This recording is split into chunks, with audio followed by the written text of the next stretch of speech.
ସୁଦୂରରୁ ସଦର ଅପହଞ୍ଚ ଅଞ୍ଚଳର ସ୍ୱର ଉତ୍ସବ ମହୋତ୍ସବ ସଭା ସମିତି ସମାରୋହ ପ୍ରଗତି ଦୁର୍ଗତି ଏବଂ ସଂଗତିର ଅଭିବ୍ୟକ୍ତିକୁ ନେଇ ଆଞ୍ଚଳିକ ସମ୍ବାଦ ବିଭାଗ ପକ୍ଷରୁ ପ୍ରସ୍ତୁତ କରୁଛୁ ଜିଲ୍ଲା ହାଲଚାଲ। ଆଜି ଜିଲ୍ଲା ହାଲଚାଲରେ ଶୁଣନ୍ତୁ ପୁରୀ ଜିଲ୍ଲା ସମ୍ପର୍କରେ ତଥ୍ୟ ଦେଇଛନ୍ତି ଆମ ପୁରୀ ସମ୍ବାଦଦାତା ସୌମିତ୍ର ରଞ୍ଜନ ହରିଚନ୍ଦନ ଓ ଉପସ୍ଥାପନାରେ ମୁଁ ସତ୍ୟରଞ୍ଜନ ମହାପାତ୍ର। ଆଉ ଦିନକ ପରେ ମହାପ୍ରଭୁଙ୍କର ଶ୍ରୀଗୁଣ୍ଡିଚା ଯାତ୍ରା ବା ରଥଯାତ୍ରା।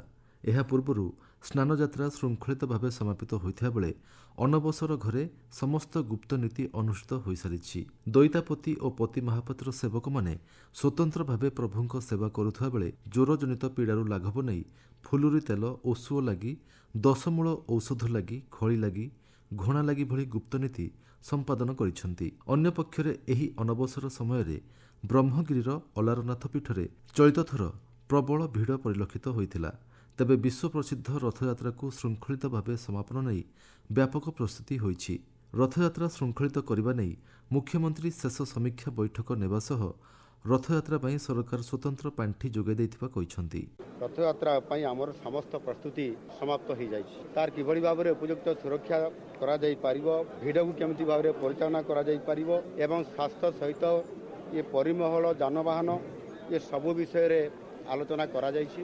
ସମସ୍ତଙ୍କୁ ଅନୁରୋଧ କରିବି ସମସ୍ତେ କେମିତି ସହଯୋଗ କରିବେ ଏବଂ ସମ୍ପୂର୍ଣ୍ଣ ଭାବରେ ଏହାକୁ ଭଲରେ ସମ୍ପନ୍ନ କରାଇବେ।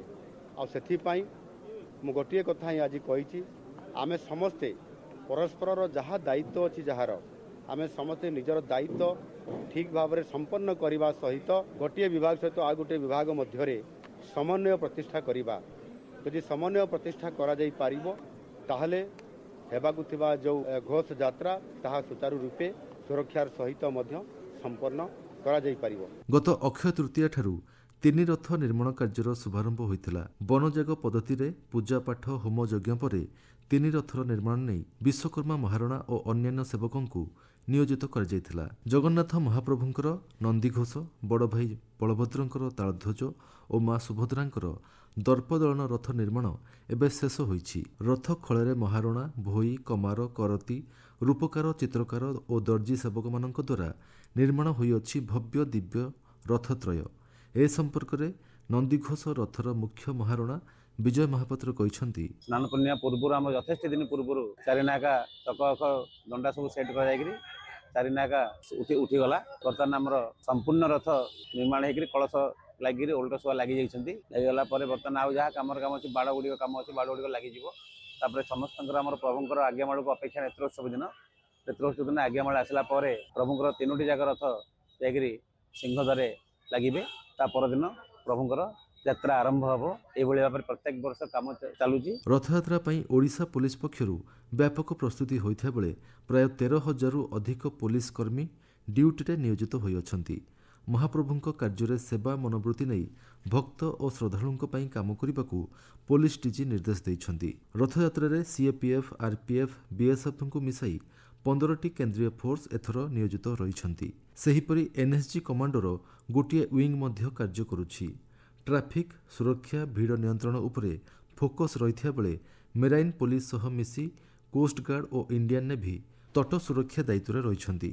ରେଳବାଇର ଆର୍ପିଏଫ୍, ଜିଆର୍ପି ସହ ମଧ୍ୟ ସମନ୍ୱୟ ରଖି କାମ କରିବେ ବୋଲି ପୋଲିସ ଡିଜି କହିଛନ୍ତି। ରଥଯାତ୍ରା 2026 ପାଇଁ ଓଡ଼ିଶା ପୋଲିସର ସବୁ ତିଆରି ଶେଷ ପ୍ରାୟରେ ଅଛି। ଏଥର ପ୍ରାୟ 13,000 ପାଖାପାଖି पुलिस अधिकारी और कर्मचारी एवं होमगार्ड पूरी रथयात्रा बंदोबस्त पाई मुतयन होती। एथर रथयात्रा प्रस्तुति आमर जनवरी मास रे आरंभ होता और बहुत विस्तृत तैयारी से करा जायछि। सिक्योरिटी दृष्टि सुरक्षा दृष्टि सबू पदक्षेप निया जायछि। रेलवे तरफ भारी संख्या रे स्पेशल ट्रेन आयोजन करा जायछि। सेतिपाई government railway police RPF railway विभाग अधिकारी मान संग विस्तृत तैयारी अमर प्रस्तुत करा जायछि। हमें आशा करूँ छु जनसाधारण सहयोग रे और महाप्रभुर आशीर्वाद रे रथयात्रा 2026 भलोरे पालित हम। जिला हालचाल आज एतिकी। आसंता काली जिला हालचाल शुणिबे रायगड़ा जिला संपर्क रे।